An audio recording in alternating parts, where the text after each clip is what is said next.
Kalau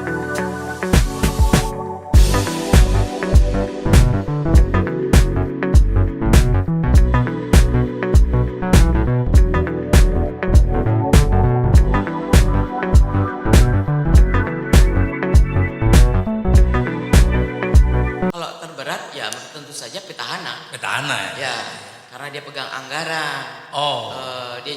Dia kalau birokrasi enggak, dia pegang petahana, pegang anggaran, tentu dan beberapa link-link organisasi-organisasi yang bisa dikondisikan dengan anggaran-anggaran APBD. Ya. Nah, itu yang kalau saya yang lain tidak terlalu biasa aja, Bu. biasa saja. Nah, karena bagaimanapun ikhtiar manusia itu 99. Iya.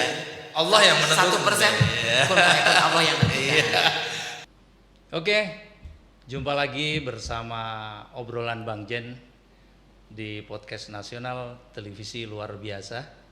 Kali ini ya teman-teman, saya kedatangan seseorang atau sosok yang luar biasa sekali, karena beliau yang pastinya seorang ibu atau cewek lah ya, seorang ibu yang menurut saya beliau pernah menjadi mantan, gitu ya. Kita akan bahas lebih banyak lagi mantan apa beliaunya ya. Jadi saya sapa dulu, selamat datang di podcast obrolan Bang Jen nasional televisi. Bunda, saya tidak langsung mengenalkan, tapi Bunda aja dulu lah yang mengenalkan. Terima kasih. Saya panggilnya sih Bunda Ratna begitu. Terima kasih. Gimana, sehat Bunda? Alhamdulillah sehat, terima kasih untuk waktunya berkenan mengundang saya lagi dan memunculkan lagi di publik Banyuwangi. Bunda, ini ngomong-ngomong kan saya tadi menyebut sebagai mantan ya Bunda. Sebelum saya membahas mantan ya, mantan apa-apa begitu ya Bunda ya. Bunda ini seorang doktor S3 ya Bunda ya. Sebetulnya orang belum banyak tahu Bunda. Bunda ini dari mana begitu ya. Tapi sekelumit sih bocoran dari bisik-bisik kan, Bapak suami Bunda itu kan tetangga sebelah begitu. Bunda bisa diceritakan gimana? Saya ibu saya asli Banyuwangi dari Pandirejo. Dari Pandirejo, bapak saya asli Kediri Pare, kampung Inggris. Setengah umur saya ada di Bali karena saya kuliah S1 di Bali. Ketemu jodoh orang Bali. Jadi 25 tahun saya ada di Bali, setengah umur saya ada di Bali. Jadi karena ini ya Bunda, sebetulnya asli Banyuwangi ya Bunda. Asli Banyuwangi. Asli Banyuwangi karena ibu juga kelahiran dari Banyuwangi. Betul. Terus kegiatan sehari-hari ini? Hari ini saya ngajar. Saya di S2 di Unisma di Universitas di MIP di Magister Ekonomi. Tapi home base saya di Wijaya Kusuma di Master Ilmu Politik. Saya ngajar S2 Ilmu Politik.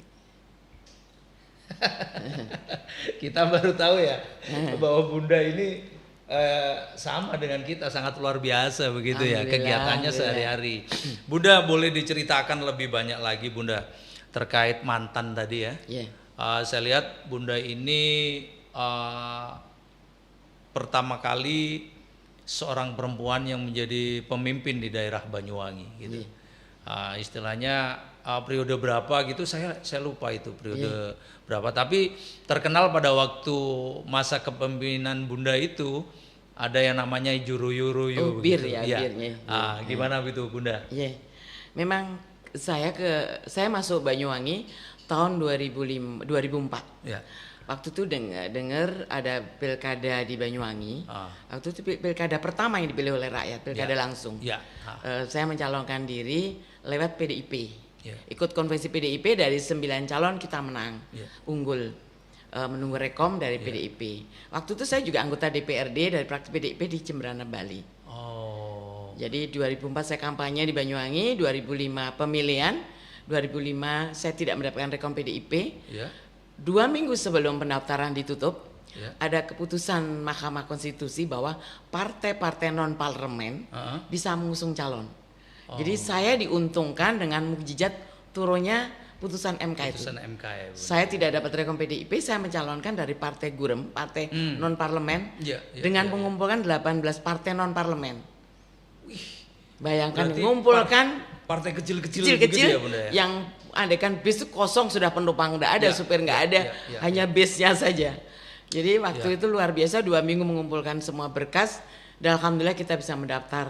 Padahal pada waktu itu sudah berpikiran nggak diusung oleh partai besar begitu ya. Tapi ada putusan itu, yaitu jalan Allah ya, mujizat. Kita mendaftar dengan waktu 2 minggu kita bisa mengumpulkan 18 partai itu.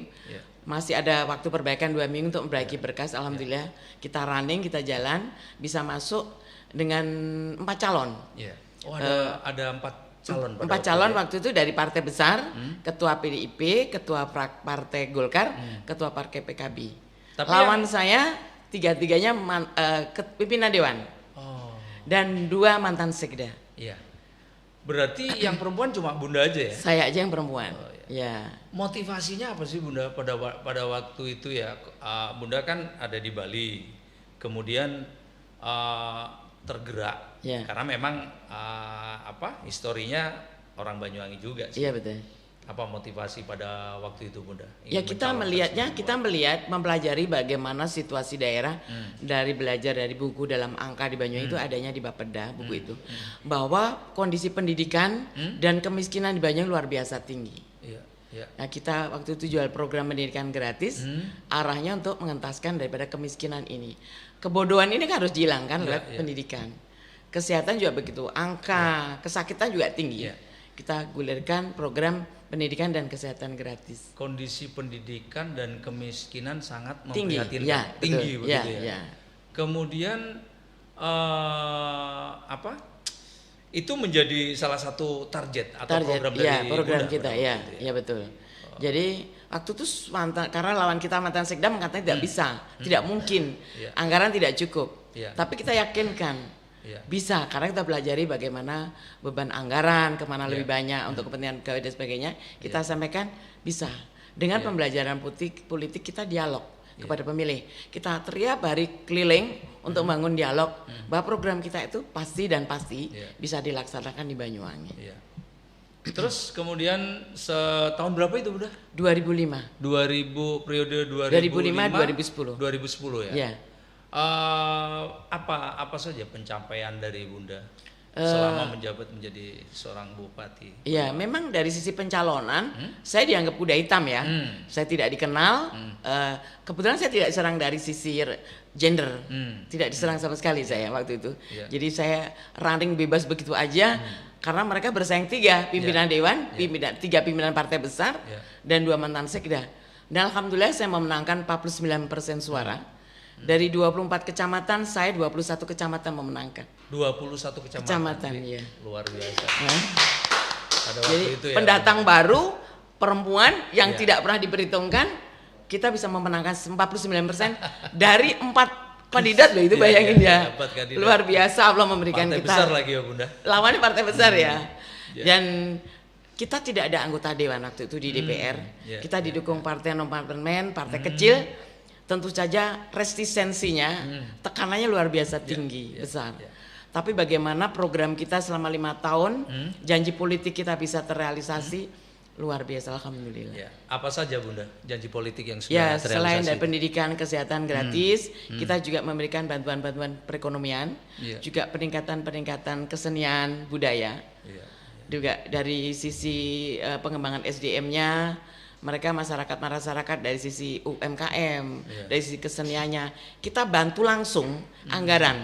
Jadi tidak dikelola Pemda, harus Pemda yang ngawasi gitu. Ini enggak, kita berikan kepercayaan masyarakat untuk mengelola anggaran, untuk mereka berpartisipasi membangun negeri ini, membangun Banyuwangi lewat tangan-tangan mereka. Jadi terus pemerintah itu hanya menjadi pengawas saja. Jadi objeknya betul-betul masyarakat. Jadi objek betul masyarakat. Jadi bagaimana semua itu anggaran mudah dirasakan masyarakat, masyarakat juga mudah merasakan anggaran itu karena mereka bagian daripada masyarakat, anggaran adalah uang rakyat ya. Jadi bagaimana kita mendukung adanya kegotong royongan. Jadi semua dikerjakan bersama-sama oleh kelompok-kelompok masyarakat. Tadi disampaikan Bunda terkait ada faktor dari pendidikan, kemiskinan. Bunda tadi menyampaikan ada termasuk program sekolah gratis ya Bunda? Ya betul. Tapi kalau di saat ini Bunda melihatnya terkait program sekolah gratis itu gimana Bunda? Ya kalau hari ini sekolah gratis hanya sekedar wacana. Karena tidak bisa menerapkan betul. Kalau gratis ya tentu saja tidak ada biaya apapun. Dalam bentuk dan bahasa apapun. Jangan bicara gratis, SPP tidak ada tapi ada uang sekolah. Sumbangan sukarela, sumbangan sodakoh. Hanya berganti nama tapi tetap mereka ada pungutan. Jadi kalau sudah bicara gratis, semua dibiayai oleh pemerintah daerah. Ya termasuk bangun kelas, bangun gedung, semua dibiayai oleh pemerintah daerah. Harusnya pemerintah daerah untuk memfasilitasi itu. Tidak bisa mengatakan gratis tapi dibolehkan pungutan-pungutan dengan instruksi, dengan nilai yang sama, dengan kesepakatan yang sama, itu namanya bentuk kewajiban.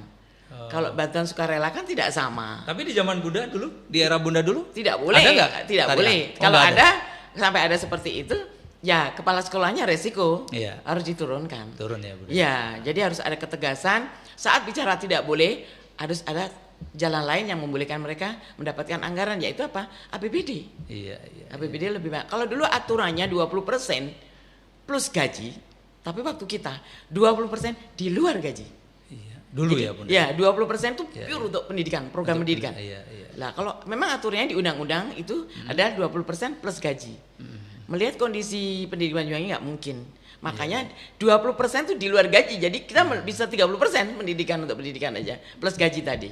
Jadi boleh dikatakan kalau di saat sekarang ini ada sekolah gratis cuma retorika aja. Oh, retorika saja. Teman-teman, ini kalau kru kameramen ini pada kamu gratis nggak dulu? Oh enggak ya, bayar ya. Ya, menarik sekali Bunda. Kalau kita membahas terkait sekolah gratis ya saat sekarang, di mana digembar-gemborkan oleh pemerintah daerah terkait sekolah gratis mungkin lewat kepala dinas pendidikannya juga. Saya pernah sekelumit mendengar statement daripada beliau. Tapi disampaikan Bunda tadi masih banyak yang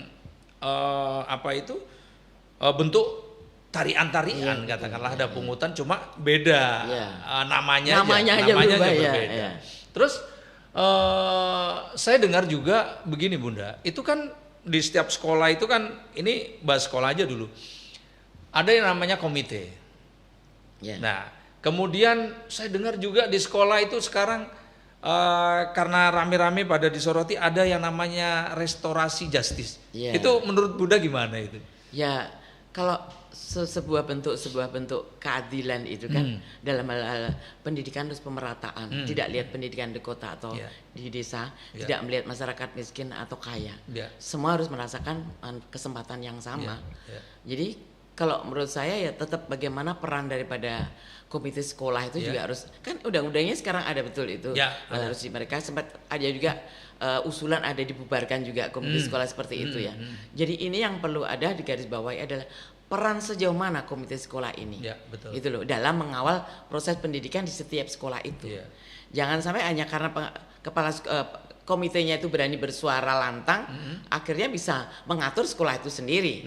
Sedangkan sekolah itu kan di bawah dinas pendidikan dan sebagainya. Jadi harus ada ketegasan dari pemerintah daerah untuk bagaimana mewarning itu daripada menggarisbawahi, memagari dari peran komite ini sendiri. Perannya apa? Kan hanya kontrol terhadap proses, tidak bisa dia mengatur, tidak bisa juga dia mengambil peran terlalu banyak untuk bisa mengondisikan sebuah proses pembelajaran. Dalam otonomi pendidikan hari ini yang dicanangkan oleh kementerian, otonomi itu sebetulnya sebagaimana dia mandiri semandi-mandirinya, tapi tidak berarti memungut sebanyak-banyaknya agar mereka bisa mandiri. Tidak. Ada pemerintah daerah, karena kalau SD SMP itu kan di bawah pemerintah daerah, SMA SMK memang di bawah provinsi, tapi tanda kutip mereka kan masih penduduk kita. Kenapa tidak kita juga bisa bantu kan dengan APBD kita, agar tidak membebani daripada masyarakat kita. Bukan berarti pendidikan SMA, SMK di bawah provinsi kita tidak boleh campur tangan. Wow, salah banget. Sangat boleh gitu loh. Jadi bagaimana pemerintah daerah ikut berpikir juga, karena bagaimanapun mereka ada masyarakat kita, KTP-nya mah KTP Banyuwangi. Orang tua mereka di Banyuwangi bekerja dan mencari kegiatan perekonomiannya, membangun Banyuwangi juga di Banyuwangi. Ini waduh, saya sangat antusias sekali Bunda ketika kita bicara terkait pendidikan begitu. Sekolah. Karena kalau di era saya dulu memang betul-betul dipilih ingin sekolah di salah satu sekolahan itu memang betul-betul ada yang harus punya prestasi. Punya prestasi, kemudian mungkin jalur tes segala macam. Tapi sekarang era sekarang beda Bunda. Itu ada yang namanya sekolah unggulan. Sekolah unggulan, kemudian ada penerimaan siswa baru itu ada yang namanya sistem zonasi. Sistem zona itu sebetulnya kita belum enggak. Kalau menurut Bunda sendiri?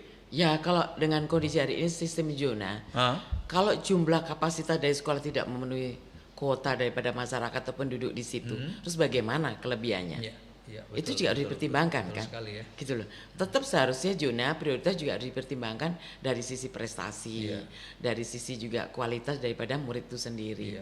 Zona berarti kan di dalam wilayah itu kan memang bicaranya wilayah ya, tidak bicara meter dan segala macam. Mereka kalau di luar itu terus kemana mereka akan sekolah, gitu loh. Mereka akan mendapatkan kesempatan di mana, gitu seperti itu. Lah sistem zona itu juga harus dipertimbangkan berapa sih kualitas kemampuan daripada kuantitas daripada sekolah itu. Kalau melebihi itu bagaimana? Apakah tambah rombelnya atau apakah seperti apa gitu loh. Dan ini yang banyak dikeluhkan kan, jalur prestasi dihilangkan sama sekali. Betul. Nah, padahal mereka di situ berprestasi, tentu saja tujuannya pasti adalah bagaimana mereka akan mudah sekolah, masuk sekolah ke jenjang selanjutnya. Tapi saat prestasi sudah didapat, di jenjang selanjutnya mereka tidak dihargai. Itu contoh-contoh yang akhirnya membuat sebuah keniscayaan merepotkan betul gitu loh, merepotkan betul. Justru kalau menurut saya itu bisa katakanlah menghambat dari keinginan atau cita-cita daripada masyarakat masyarakat atau siswa yang menginginkan di sekolah tertentu. Betul, iya betul itu. Menarik sekali ini tentang sekolahan. Tadi udah sekolah Bunda, ternyata luar biasa sekali program sekolah gratis itu di era Bunda itu sebetulnya sudah ada. Nah, saya dengar ini Bunda 5 tahun ya? 5 tahun menjabat, kemudian boleh nggak apa-apa ya Bunda, biar masyarakat juga tercerahkan begitu. Betul. Bunda kan sempat menjadi tersangka nih. Mantan narapidana. Mantan narapidana di mana? Dari menjabat selama 5 tahun ini. Itu sebetulnya dari kasus apa sih Bunda kok bisa seperti itu gitu? Ya, itu kasus LAPTER, lapangan terbang. Lapangan terbang. Pada tahun 2007, tahun kedua kita mendapat ada surat dari Kementerian Perhubungan agar segera dibebaskan tanah. Pembebasan. Karena anggaran DIPA mau turun. Kedua, ada surat dari BPK agar segera dibebaskan tanah karena agar tanah tidak naik. Ketiga, runway yang sudah dibangun era Pak Samsul. Saya ini kan melanjutkan Pak Samsul kan, melanjutkan program beliau kan, agar tidak rusak runway yang 1,2, agar dilanjutkan panjangnya sampai 1,5 untuk menjadi sebuah lapangan terbang komersial.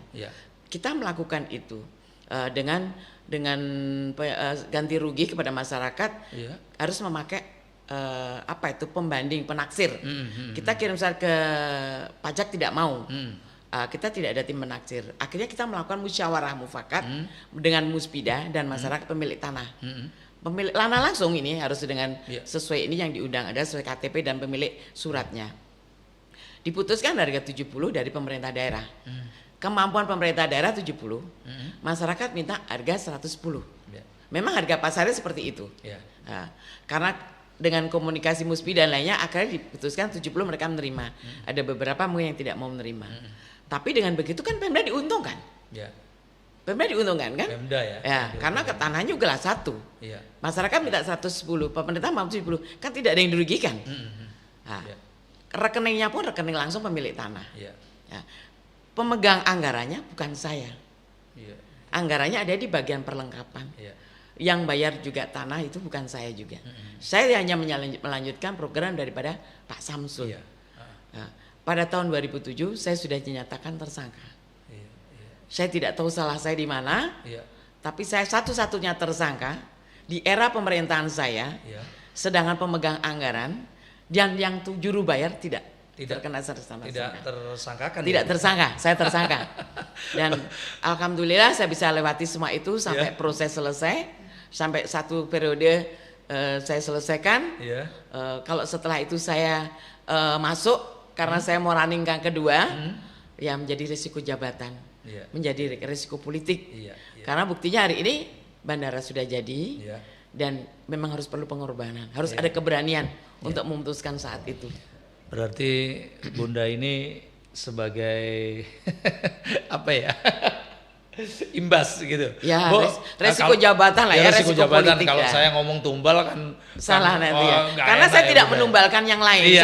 Saya waktu itu hanya bilang ke staf saya, cukup saya. Cukup saya yang ini. Jangan sampai kalau Pak Samsul membawa 7 anak buahnya, cukup saya aja di sini. Biar saya yang menjalin ini takdir saya sampaikan gitu. Jadi tolong jaga kalian, bantu kalian saat harus jadi sebagai saksi, tolong datang. Hanya itu yang saya sampaikan kepada staf-staf saya, karena jelas anggaran bukan di saya. Berapa tahun itu Bunda kenanya? Saya tidak ada kerugian negara. Saya divonis 9 tahun. 9 tahun. Saya menjalannya 5 tahun 6 bulan. 5 tahun 6 bulan. Saya dapat remisi. Tapi gelar doktornya itu saya dengar sebelum ya Bunda. Sebelum. Jadi sebelum, 2010 itu sebelum saya selesai bupati, saya sudah pengukuhan doktor. Iya. Waduh, ini termasuk bukan korban lah, tapi ini perjuangan dari Bunda Ratna ini selama menjabat sebagai orang nomor 1 berani mengambil risiko. Tapi masyarakat Banyuwangi juga perlu tahu nih bahwa sebetulnya Bandar Udara Belimbing Sari ini di saat perjuangannya pada era Bunda begitu ya. Sekarang merasakan nikmatnya Bunda ya. Banyuwangi dikenal karena ada bandaranya. Dikenal. Termasuk pada waktu itu program-program pariwisata sudah ini. Oh ya, kita ada BIR ya waktu itu ya. Untuk mengenalkan seperti itu bagaimana penguatan budaya lokal. Kita kan adatnya hampir sama dengan Bali ya.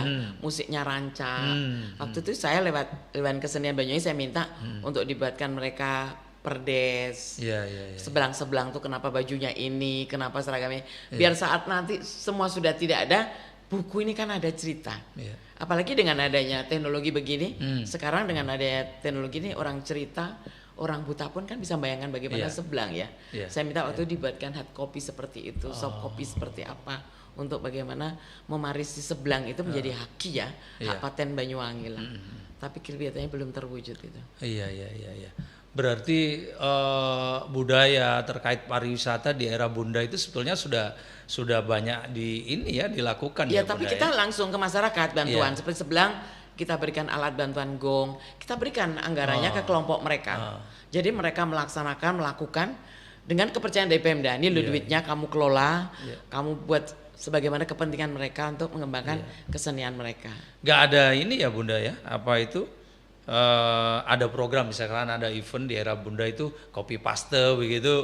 Oh, nggak ada, kita copy paste nggak ada. Jadi murni. Jadi kita karena Banyuwangi. Memang budaya di sini kan beda ya. Ada beberapa suku Osing dan sebagainya. Bagaimana suku Osing, Madura dan sebagainya, mereka punya khas-khasan yang harus ditonjolkan oleh mereka sendiri. Jangan dinas. Kayak hari ini kan dinas yang nyuapin mereka. Ya kan? Saat ini selesai masyarakat nunggu kan akhirnya selesai. Tapi kalau masyarakat yang didorong, biar masyarakat yang mengayun, kita mendampingi saja gitu loh. Mengawal aja. Ya, gitu loh. Terus waduh, panjang lebar ini terkait Banyuwangi di era tahun 2005 sampai 2010 ya Bunda ya. 2005 2010. Kemudian gini Bunda. Sekarang musim istilahnya suasana politik sekarang. Ada mau diadakan pesta demokrasi lagi, di mana pemilihan kepala daerah serentak. Saya dengar-dengar nih Bunda mau maju lagi nih. Ya, Bismillah. Ya. Ya. Apa yang mendasari Bunda? Ya, mungkin kita ingin melihat lagi bagaimana Banyuwangi untuk lebih maju lagi dengan pendidikannya yang lebih terjangkau oleh masyarakatnya. Ya. Sekolah favorit boleh, tapi tidak memilih siapa yang mampu bayar. Tapi sekolah favorit boleh sesuai dengan bagaimana latar belakang mereka ya. Jadi kemampuan mereka secara akademik, juga prestasi-prestasi lain menjadi favorit betul, berpacu karena prestasi. Bukan berpacu dengan bayaran yang tinggi-tinggi. Apakah di era sekarang ada fenomena seperti itu, Bunda? Ya banyak kan seperti itu terjadi, muncul Pak sekolah-sekolah favorit seperti di Genteng gitu ya, katanya bayarnya katanya luar biasa. Kalau orang tidak mampu nggak mampu masuk sekolah favorit, itu kan salah. Gengsinya favorit tinggi. ya, bukan favorit ya tentu saja prestasinya yang ditonjolkan. Setiap anak punya prestasi. Jadi bagaimana kalau mereka tidak mampu bayar, pemerintah harus hadir, pemerintah harus biayai. Karena memang prestasi mereka kan gitu loh. Jangan bebani mereka dengan biaya. Biarkan mereka beraktivitas, mereka mengeluarkan potensi dia, dan pemerintah yang mengeluarkan biayanya. Kalau saya berpikirnya sekolah unggulan itu ya begitu. Pure pemerintah hadir di situ. Gitu loh, masyarakat murid hanya sekolah berpikirnya nggak pikir biaya. Jadi tidak ada semacam lelang gitu ya, Bu. Ya, nggak ada. Siapa yang mau lebih tinggi bisa masuk di situ gitu, Bunda. Prestasi betul ditonjolkan ya. Dan pemerintah betul-betul hadir di situ membiayai semua kebutuhan daripada anak-anak prestasi. Jadi itulah yang mungkin mendasari Bunda untuk mau maju itu yang lagi. ingin saya lakukan. Sudah ini Bunda melakukan pendaftaran di saya sudah mendaftar di Partai PDIP.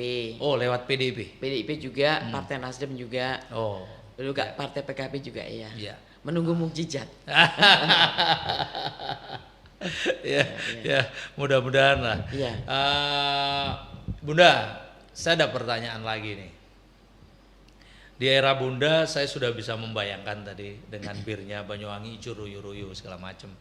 Terus kemudian di saat sekarang itu Banyuwangi maju dengan pariwisatanya. Bunda melihatnya dari sisi sumber daya manusianya, kemudian sumber daya alamnya yang sudah viral seperti ini. Pertama mungkin saya ingin Bunda ada bisa menanggapi terkait sumber daya manusianya begitu. Sudah sejauh mana balance kah dengan Banyuwangi yang sudah viral seperti ini? Sudah katakanlah terkenal begitu, Bunda. Saya kembali ke jenengan. Jenengan kan pelaku pariwisata. Bagaimana pada saat suksesi ini pergantian kepemimpinan ini, apakah berlanjut program itu tetap memunculkan sebuah fenomena pariwisata yang menjadi sebuah gadis cantik atau tidak? Bagaimana? Setelah jenengan pelaku pariwisata, bagaimana jenengan? Setelah pergantian pemimpin ini bagaimana? Ini bagaimana? Balik bertanya ini. Saya sekarang ditanya oleh Bunda. Iya, bagaimana gitu? Ya, saya sedikit aja Bunda ya. Kalau melihat Banyuwangi terkait program yang 10 tahun ke belakang itu viral dengan pariwisatanya. Tapi di era yang saat sekarang ini kan lebih sudah berbeda ini. Sudah memunculkan bukan ikonnya bukan pariwisata lagi, tapi tetap pariwisata akan dikemas kalau melihat pengamatan saya. Tapi di situ lebih mengangkat dari sisi UMKM. UMKM UMKM segala macam itu. Jadi di mana ada program yang saat sekarang itu program UMKM naik kelas. Tapi saya nggak tahu Bunda kelas berapa. 1, 2, 3, 4, 5 saya nggak tahu. Itu. Jadi kalau menurut Bunda sendiri ini habis pariwisata, sekarang UMKM. Sudahkah dengan Banyuwangi yang dengan populasi penduduk sekitar 1,6 dan luas sekitar 5.000 sekian ini, sudahkah merasakan dampak daripada pariwisata itu gitu? Ya kalau mereka melihat 10 tahun yang lalu is okay.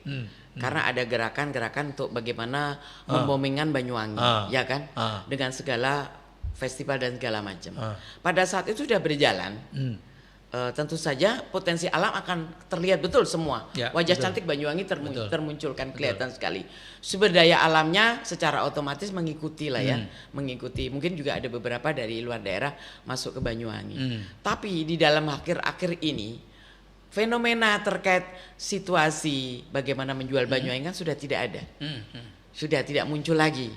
Jadi gaung terkait dengan gerakan-gerakan bagaimana menjual pariwisata seperti kemarin sudah tidak ada. Dan ini juga sangat disayangkan. Karena apa? Pada saat pertama 10 tahun lalu itu menjual Banyuwangi dengan biaya promosi yang luar biasa besar. Akhirnya kalau kali ini cuma segini aja akhirnya hilang kan, sayang kan. Gitu loh. Betul. Jadi bagaimana selanjutnya itu masyarakat itu yang paham. Kalau mereka merasa sepi, ya ngomong sepi. Kenapa kok hari ini sepi? Di mana gregetnya kurang? Gitu loh. Bagaimana sekali lagi pemerintah mengambil peran mendudukkan masyarakat itu sebagai apa ya? Sebagai subjek dari semua untuk ditunjukkan kepada objek pariwisata tadi. Jadi bagaimana mereka menonjolkan, pengelolanya masyarakat sendirilah. Jadi kemarin kan semuanya pemerintah tuh melaksanakan festival juga dinas-dinasnya kan yang melaksanakan pegawai PNS dan sebagainya kan. Masyarakat jadi penonton ya, sekedar boneka disuruh begini suruh begitu kan gitu ya. Seharusnya biar masyarakat yang melakukan. Biar semua itu berjalan alami lah. Masyarakat akan menjaga dan melanjutkan misi itu teruslah berkelanjutan gitu. Jangan karena pemimpinnya saja gitu. Apakah sudah mulai ada tanda-tanda titik kejenuhan mungkin, Bunda? Kalau melihat dari masyarakat bukan kejenuhan, apa? tapi promo yang dilakukan 10 tahun lalu sudah tidak ada gitu loh. Karena mereka kemarin tuh melakukannya kan dengan promo, dengan promosi yang luar biasa, getol luar biasa besar juga biaya promosinya untuk Banyuwangi. Hari ini mungkin sudah berkurang, sudah tidak melakukannya lagi. Jadi tidak ada kejenuhan. Jadi akhirnya gaungnya sudah berkurang didengar di luar dan sebagainya. Gemanya sudah berkurang gitu loh. Jadi tapi masyarakat hanya menunggu karena selama ini masyarakat itu sekedar jadi objek kan ke waktu itu. Gitu loh. Tapi andaikan nantinya Bunda itu terpilih begitu, apakah mau melanjutkan yang seperti Bunda sampaikan tadi, kembali kepada masyarakat dalam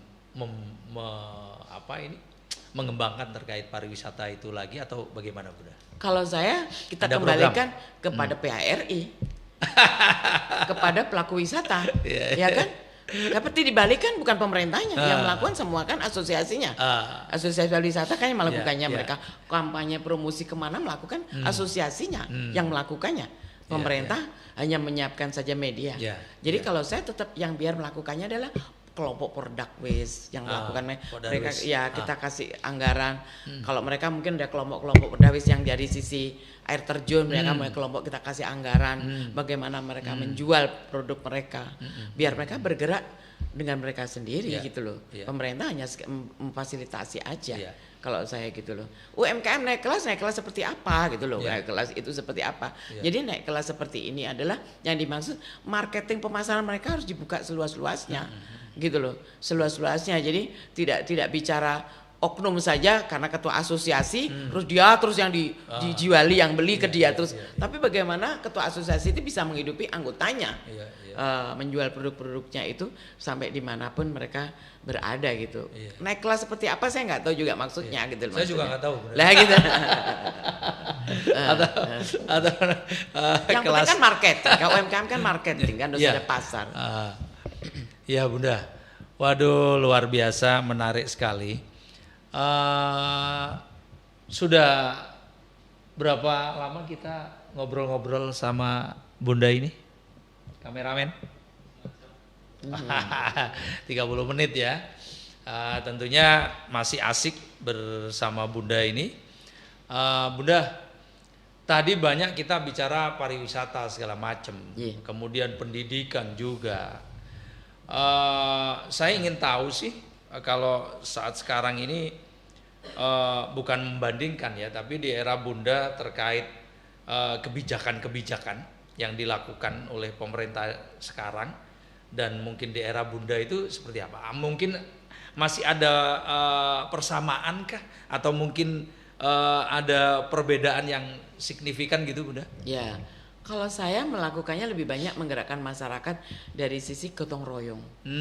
Lebih banyak termasuk pembangunan juga jalan kita lakukan mereka dengan gotong royong. Banyak sekali kita mengurangi proyek-proyek. Karena bagaimana membangun kebersamaan itu agar masyarakat merasa memiliki. Jembatan pun waktu itu terbesar 1M menghubungkan Bangurejo dengan Sluring itu dibangun juga dengan gotong royong. Mereka kita inginkan ada masyarakat peduli. Ini loh uang rakyat. Mereka harus menjaga aset ini. Mereka juga harus peduli dengan aset ini.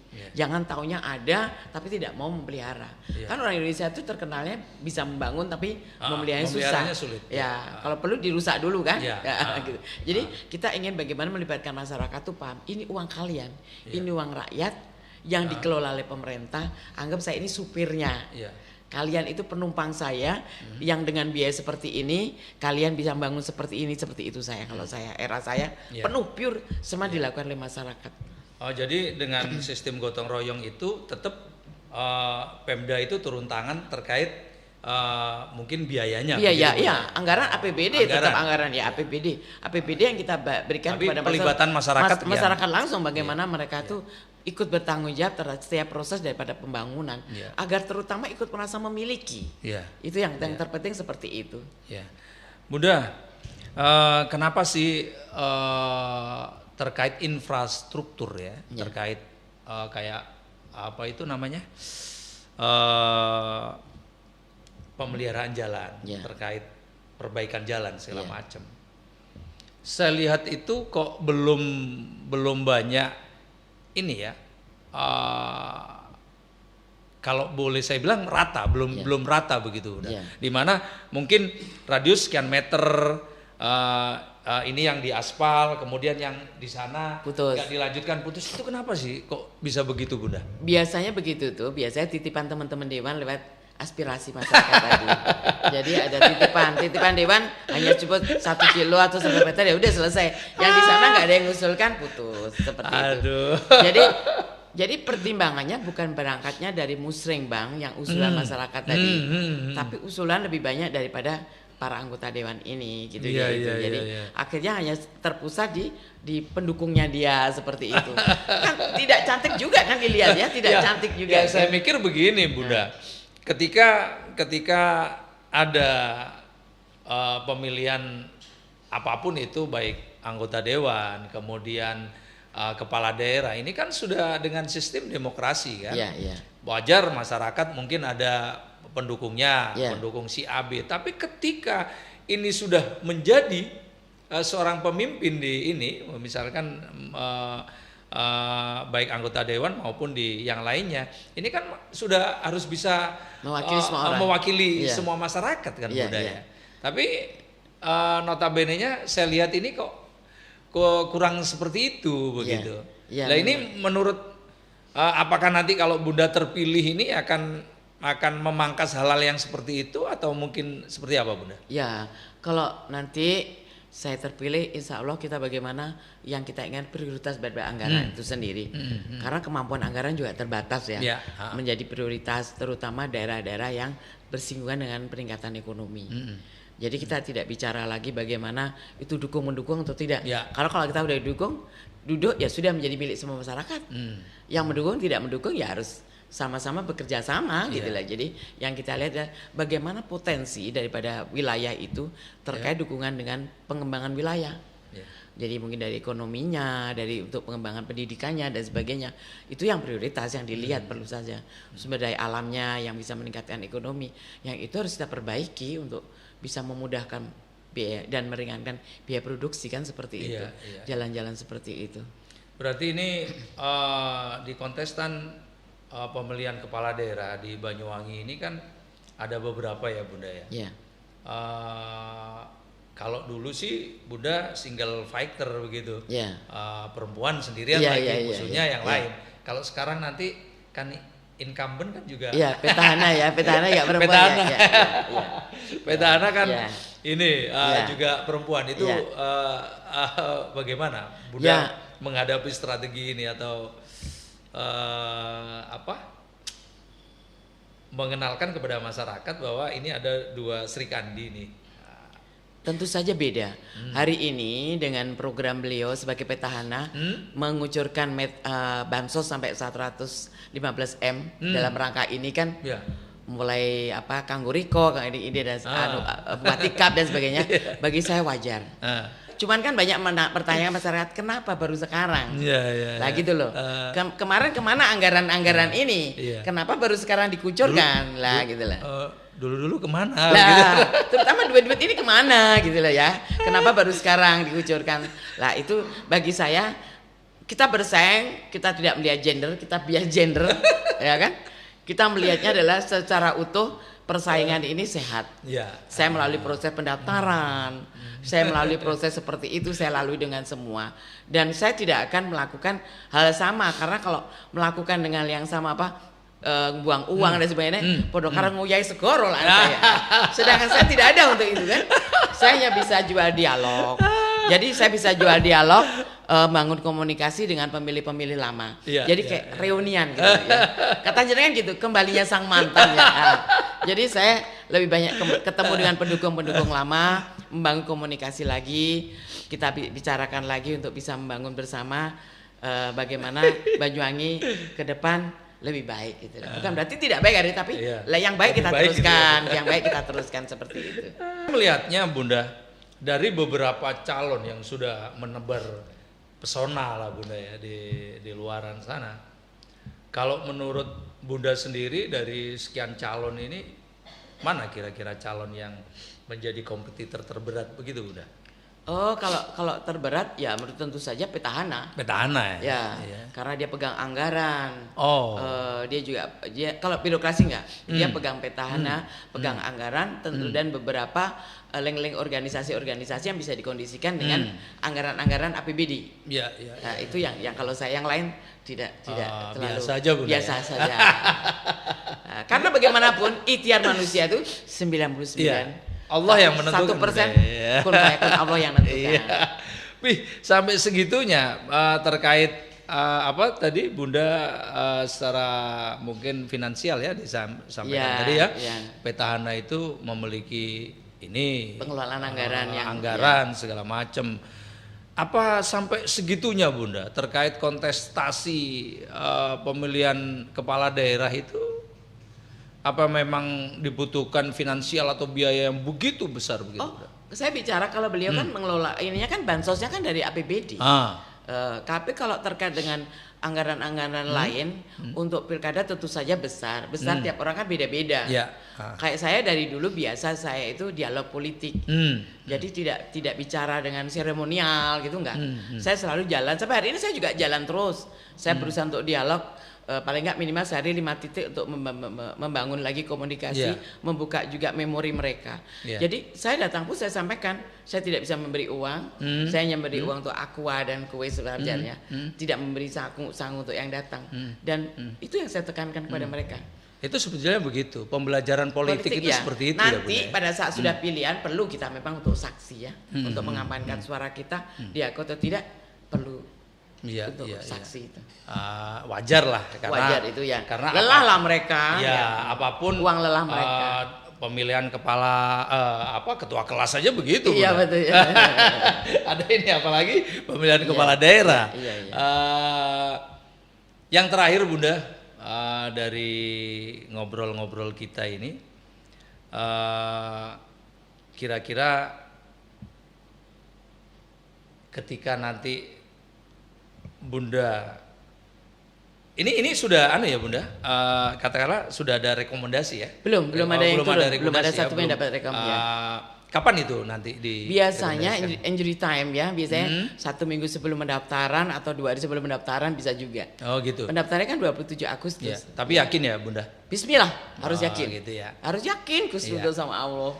Ya, kata-kata terakhir Bunda sebelum kita akhiri di podcast kita ini. Terima kasih untuk waktunya di NTV ini. Saya hanya nitip masyarakat Banyuwangi, jagalah Banyuwangi tetap aman, kondusif. Apapun yang terjadi, pemenangnya itu satu. Di dalam permainan itu ada kalah menang. Jadi dalam hal ini harus siap kalah terutama. Yang jiwa kekalahan yang belum dimiliki. Kadang ya kan mereka pada saat saya dengan lawan saya Pak Wahyudi sampai saya 5 tahun terus diganggu saya kan. 5 tahun sampai di dia belum siap untuk kalah. Jadi masyarakat tim sukses siapapun harus punya siap untuk jiwa kalah. Biar tidak membuat situasi Banyuwangi makin tidak nyaman dan tidak aman. Jadi siapapun calonnya, siapapun timnya harus siap untuk punya jiwa kalah, ya kan? Untuk bisa legowo dan mari membangun Banyuwangi bersama-sama. Terima kasih. Luar biasa ya. Terima kasih Bunda sudah hadir di podcast obrolan Bang Jen Nasional Televisi. Satu kata nih, bahwa seorang petarung itu juga harus siap kalah dan siap menang. Terutama kalau siap menangnya mungkin semuanya ya. Tapi Bunda ini sudah menyatakan diri bahwa dalam pertarungan dia akan siap kalah. Tentunya luar biasa sekali. Ini merupakan orang Banyuwangi sendiri, dan di Banyuwangi ini banyak orang-orang yang smart termasuk Bunda ini. Nanti tentunya pilihan ada di tangan pemirsa semua. Jangan lupa kita kembali lagi di podcast obrolan Bang Jen Nasional Televisi luar biasa. Terima kasih, sampai jumpa di waktu dan kesempatan yang sama.